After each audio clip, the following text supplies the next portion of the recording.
Success. Guys, thank you as well. We're all here waiting. I'm like, tick. But yeah, that one didn't work. Let me just wait for him. But yeah, if you guys are just tuning in, thank you so much for tuning into the live. If you're just waking up, what a way to start your day. We have Ousman Touray in the building. He's literally educating us, or enlightening us, I should say, on all things Africa. So let's see if it will connect. Ooh, Hello. yes, I see you. This one is working, Fantastic. right? It's working now, right? It's working. I've Oh, never okay. been so happy in such a long time. But yeah, it's nice to put a name to a face, and for all the viewers as well to also get a look of the person that's doing wonders in Gambia at the moment. So Thank you. let us press on. So I know you was finishing off what you were saying in regards to the misconceptions. Yeah. Yeah, so basically what I was trying to say is that we are made to be in a way that it's as if anything that is correct, anything that is right is not an African. Is something that we can only find in Asian countries or something that we can only find in the Western world. So it's high time for us to look inward as to what is working within the African continent and other African countries can learn from it.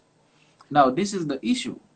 We are not saying that we don't need to go to the Western world to learn education or to learn about good education or get good experience on development and etc. But what we are saying is, what if what we have been trying to do in the Western world have not been helping us as a continent?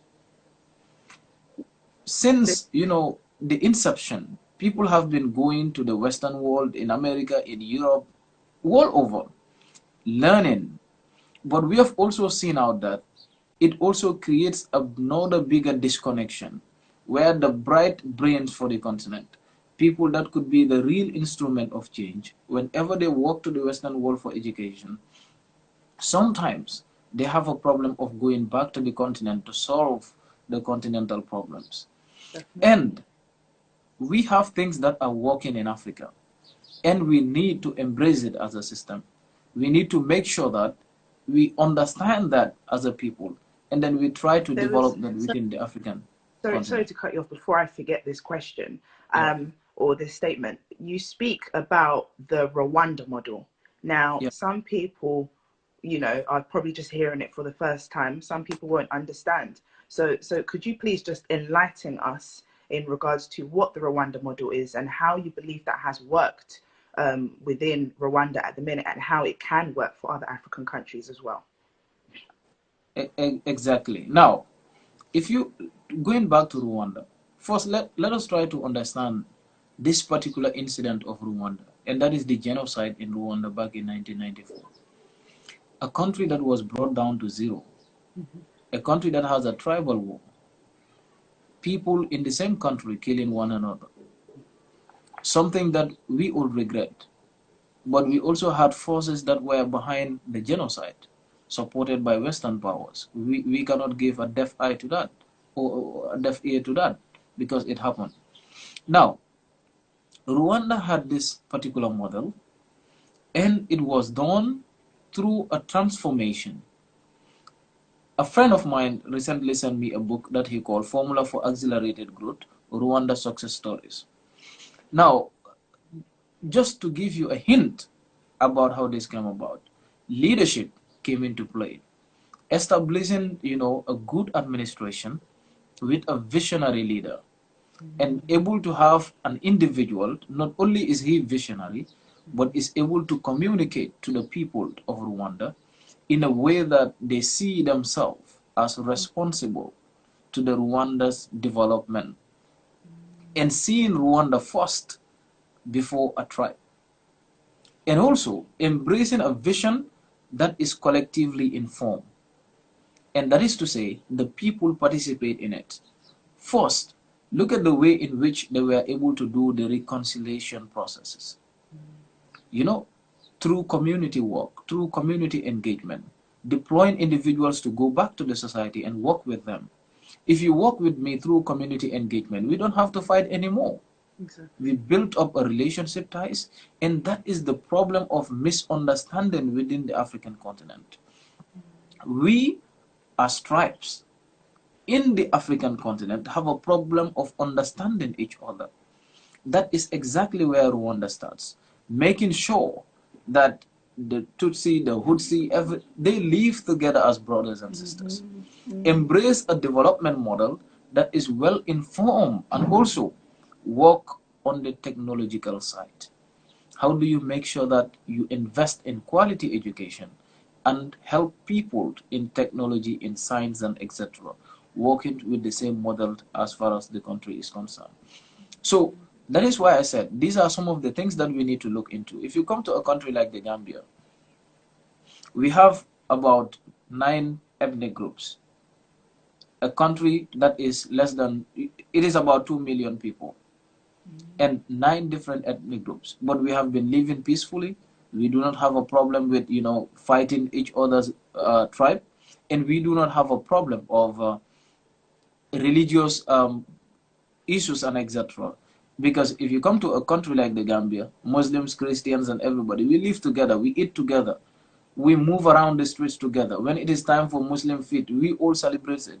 When it is time for Christian Feast, the same thing. If you go around, you think everybody in the country is Muslim or everybody in the country is Christian. That is the brotherhood that we are calling for. That, hey, we can be different in religion, we can be different in tribe, but let us see Africa first. And that is exactly what the pioneers of Pan-Africanism were doing.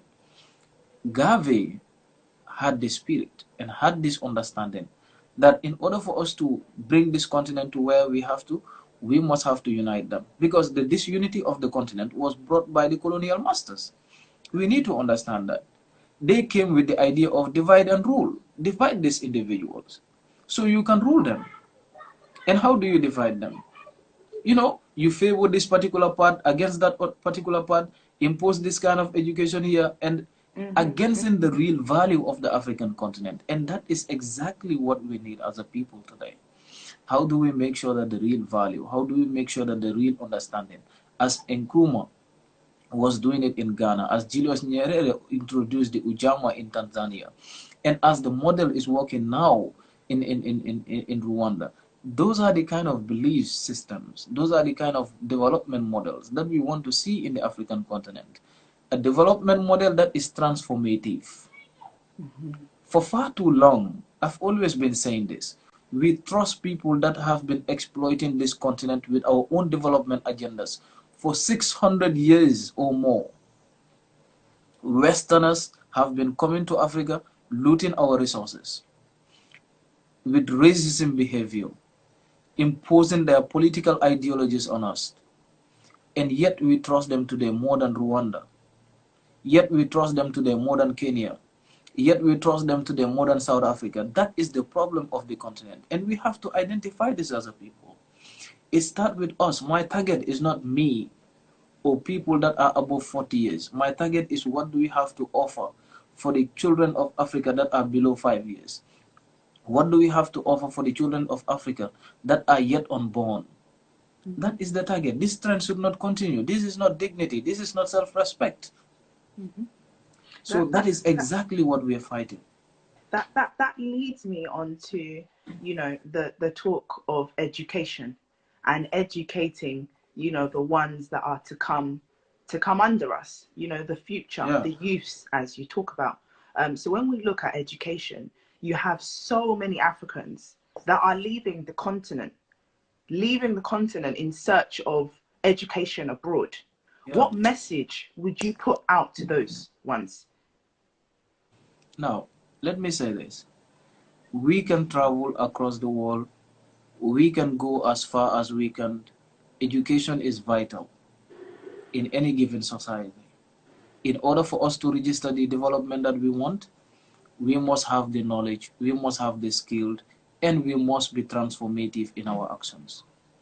making sure that we can change our life, the life of our family, and the life of our societies. Now, why do I always talk about people that are going outside for studies? It is very, very vital. But we must make sure that we must understand that it is the Africans today that have built the countries that we are proud to say that they are developed today. Wherever you go in the world, it is Africans that you find in the center of the development, at the center of the economic prosperities and etc. You find Africans working world over.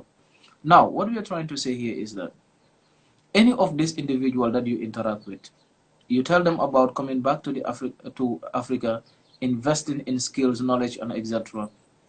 They will tell you that the level ground is not there. Maybe that the leadership, maybe because of the politics and etc. Maybe because of instability in some zones and etc.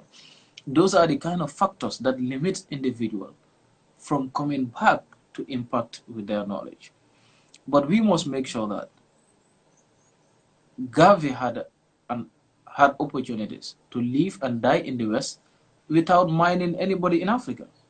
He was rich. But he said, no, I have to sacrifice my life, my time, my resources to save a generation to come. That is the kind of belief system that we need to have. That no matter how far I go, I have to go back and impact in the life of my people. And let the target be the young people. The narratives will automatically change. Let us make sure that we tell individuals that as long as they are in school, as long as we are able to equip them with the right education, they're going to change the narratives. That is how programming works. The target is not in next 2 years, but let's say we start impacting in the young individual in 10 years time to come. What kind of leadership are we going to see in Africa? Because even if they're not going to serve as leaders, but they're going to be electing people that are going to serve as leaders. So they will have a a brighter options in making sure that they choose right candidates in the right offices and etc. And again, you look at the education system. Our education system within the African continent is designed in a way that, and yet also with this, I do give people a reference of a book written by Robert Chambers about how elites in developing countries normally move from their own traditional livelihood, moving to the Western world and creating that gap between the educated individuals and that of the masses and etc. You come to realize that our education system is designed in a way that the far you go or the higher you go in education, like from primary school, you think about going to the city to attend senior school. If you go to the cities or have a BSc, you're thinking about traveling to the West. And if you get to the West with all the knowledge, you're like, wow, let me look for more opportunities here. So when are we going to impact in our own communities in the continent? That is the problem that we have with the education system. And another issue is that the education system is not fit for purpose. Education should be solution driven. Education should be about skills, about knowledge, about, being able to impact in a society. And that is not what we're saying. In most cases, when you look at the education system, we keep on graduating individuals every year. And yet they are just graduating and they have to go back to the streets. Some of them will have to start fresh to learn about skill after spending like 12 years in school. So that is the kind of problems that we have with the education system. And now we are calling on the Africans to do this. That, hey, we have traveled around the world. We knew about skills. We knew about development. We knew about leadership. How do we make sure that we groom our own leaders? We groom our own individuals that are going to take responsibility of the African development. And therefore we work towards that. That is exactly what we want to see. So many people would say that you are wise beyond your years. So when we talk about education, you speak with so much knowledge. What did you study yourself? And talk about, maybe speak about the scholarships as well that you attained and where you look to go with your education as well. where you look to study. So that for those that don't know. Yeah. Yeah. Thank you so much. Like, I did my schooling entirely in the Gambia. Wow. I started school in provincial Gambia in one of the villages in Kiang. So I did my primary school, moved to high school, junior school, yet still in provincial Gambia, and that is how I moved to the city for my high school. So in 2016, when I finished my high school, I go on straight to the university the same year and finish my BSc in development studies in 2019. So it's like I've also been reading extensively because there's something also I do advise people to do, that the African curriculum have a problem. And if you limit yourself to the curriculum, you can never achieve your aims and objective when it comes to gaining knowledge. The curriculum is not designed to feed people with the right knowledge. So therefore, what we need to do is read beyond the curriculums and always question. When you read things, questions why are they like that? Why are they written like that? And that is how it helps you, it molds you up. And basically, that is it. I have always, built a lot of interest in coming up with solution to, most especially when it comes to development. Because people have to interact with literatures in development studies just to understand the global systems and the way that it works. Believe me, nothing is designed in the interest of the African continent. Nothing is designed in the interest of the African continent. Interact with all development policies and you will get to understand this. In most situations, they use us just to exploit us. They use us just to create markets for their own industries. They use us just to make us a dumping ground for their own waste. So that is what we need to understand. And that is what you see when you read development studies and development books and etc. You even question why. Sometimes you are like, how comes that this model was accepted by Africans and they adopted?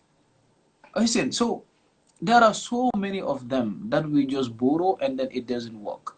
And when you look at, for instance, the Eurocentric models of development models that were cooked in the Western world, adopted by Western countries. It works for them, yes. But did they look into the realities of the African continent before imposing it on us? They don't. Remember, like, there are so many things that we just take, we adapt them the way they are in the West, and it doesn't work for us. Development has to come from within, and it is not something that you import. You cannot import development, but it has to come from within the society. The societal realities and everything has to count in it.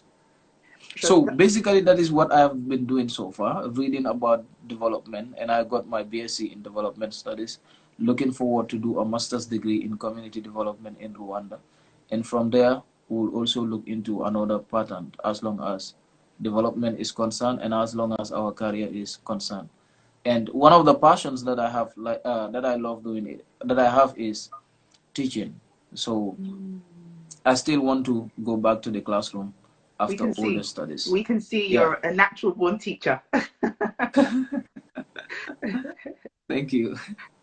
You're a natural born teacher. I was going to say, education and, the way you was able to access all the books and the materials that you needed, is education something that is easily accessible for all in the Gambia? Or is it something that is very difficult for people to obtain? Do you have to fight for it, or, You definitely have to fight for it. I have to say this. You definitely have to fight for it. And I have also been engaging in other platforms because sometimes people have to understand this. When we're discussing about African problem, I discuss about issues that affects the whole continent. But I also have other platforms where I share with individuals about the Gambian problem. So these are some of the things that are normally raised. We have a plan, and we even have a policy from 2016 to 2030, Agenda 2016-2030, as a complementary sustainable development goal. So a policy is adopted on education, and it is there to combat accessibility and affordability in school. You come to realize that even in the Gambian context, people living in provincial Gambia are kind of discriminated in the educational sector. For instance, most individuals in provincial Gambia don't have the opportunity to go to certain level in studying. I started my grade 1 with 150 students because we were the first batch of our school. And I was the only one that make it to the University of the Gambia. And still, when I think about that, all the rest Yeah. down the line, some dropped out, some went this way, others went that other way. So you come to realize that we have a problem because university education must be brought down to the masses. How do you make sure that the poor individual, the farmers, for instance, that cannot afford for their children to go to university education are given the opportunity, are you saying, are given the opportunity by the government for them to have education? So that is the kind of lines that we need. And when it comes to affordability and example, so it is always very, very difficult for individuals to have, certain level in education due to financial constraints. And sometimes also you come to realize that not only because of financial constraints, but people find it difficult to access materials that will better equip them. Like you go in a university like the Gambia, people are still encountering some of those difficulties. Do they have the standard books? For instance, you may be reading a book, for instance, and you are reading the first edition of the book. And let's say that book have been rewritten 8 times. But you, the individual reading the first edition, maybe even the author have contradicted him or herself in another new book, revealing some of the things that doesn't work in the first book. So how do we get to understand all this? So that is why books have to be made available, and the way in which education and teaching is done also has to be done in a way that it equips people. It teaches people the real history, the real civilization, the real understanding of the African continent. Because that is what we need as a people. It has to start from within us. Education has to start from there. I would say, I just wanted to say that, would you see that as a societal problem? So, you talk about the society and, how we as a society need to put a bit more emphasis into the youths. So would you say that is one of the societal problems that the leaderships in Africa should try and tackle as a whole? Exactly. Like it is something that we have a responsibility to tackle. And that starts with our own leaders. When we elect individuals, we hire them for a purpose, and that purpose should be delivered.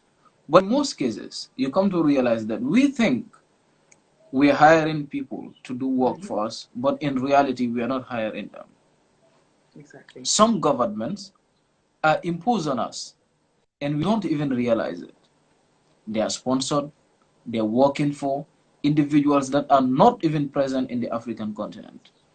Or some of them working for the interest of themselves, being in office, diverting public funds in private uses. You come to realize that I always have a problem like such, that people are not given access to education. Even scholarship packages are sometimes given to governments in the people working with the government or the families of these very individuals. If you know that your salary can pay for the school tuition fee of your child, you can do that. Why deny the farmers' children the opportunity to go to a university? Why deny them the opportunity to go to a college? So the whole system, the whole administration within the African continent has to be looked into. And we also have to know that development government has to be centered and well informed by the way in which the people need it.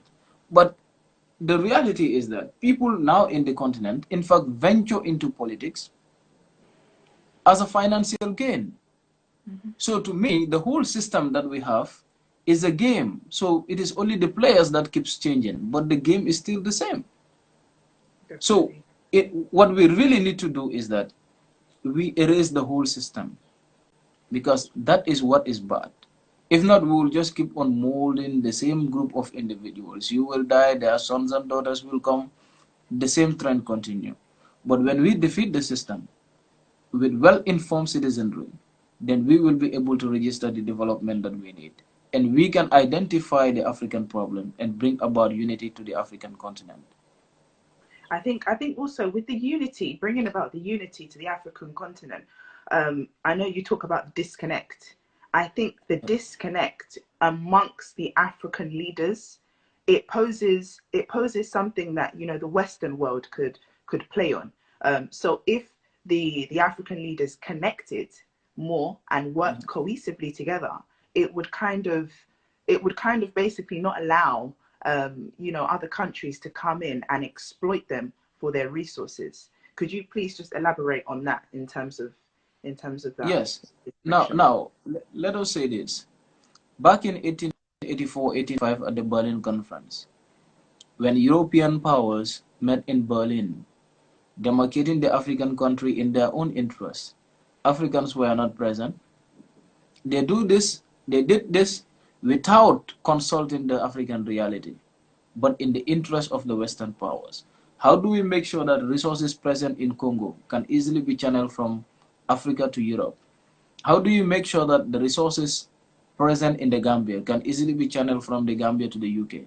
How do you make sure that resources present in Kenya, in any other place around Africa, can easily be channeled to the Western world? That was their objective. That was their interest. That is exactly what they did.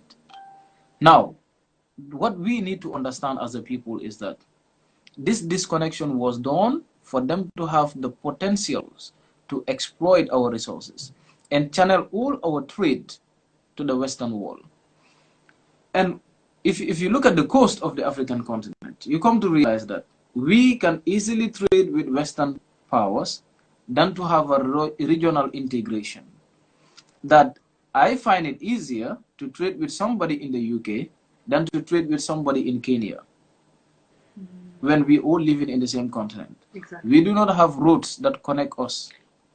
We do not have platforms that connect us.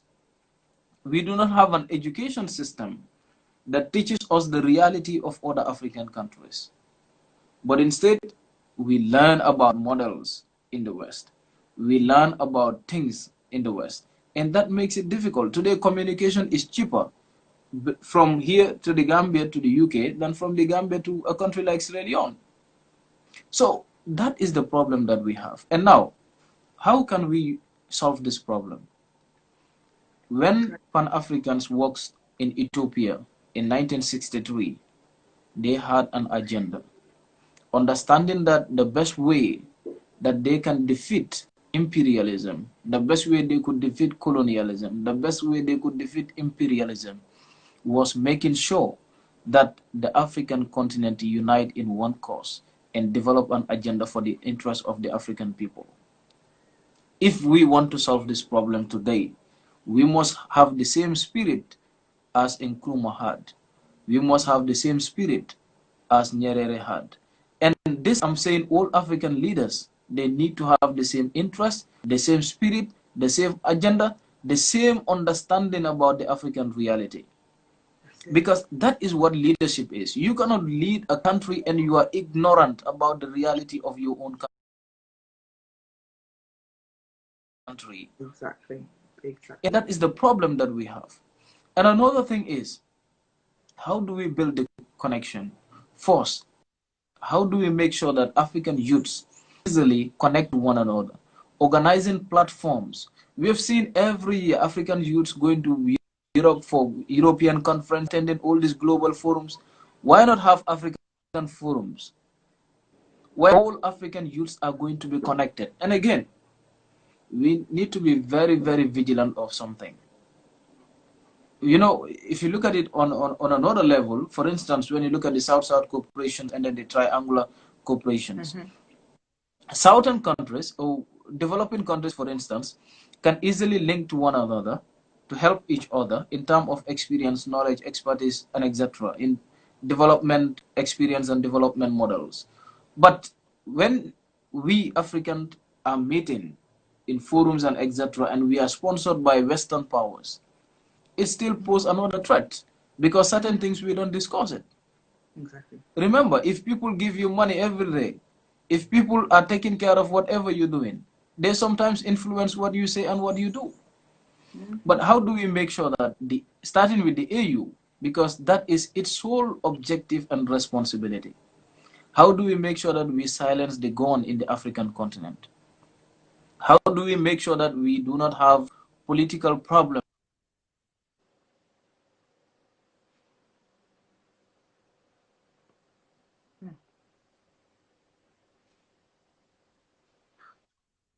There we go. We can harness the development that we want, building more platforms for the African youths, and then giving them the opportunity to realize their talents and potential within the continent. Today, the Gambia is a very small country in terms of market. But once we open up with a country like Nigeria, a country like Mali, a country like Senegal, yes, a country like Senegal, a country like Liberia, and etc., you come to realize that it is going to make it very easy because our market structures are going to be open. That is what we. This is exactly what Europe did. Why is it possible for them and not possible for us? Today, for instance, if you're in Germany, you can easily go to anywhere, any part of Europe. Somebody living in Germany can make it to Poland, can make it to Holland, can go to Belgium. That is it. They've built a connection to make sure that today, if Germany is to go dark, France can provide them with electricity instantly. So why is it a problem for us to understand this as a model of development? For us to understand that our development strength lies in our unity. We cannot continue killing our brothers and sisters within the continent. We cannot, we cannot continue carrying guns. For the interest of who? Who? That is what we need to understand. We need to make sure that we liberate the people. We need to make sure that we create atmosphere that attracts investment, atmosphere that attracts the image of a potential continent that is able to realize whatever that it deserves as a continent. And also, I also do say this.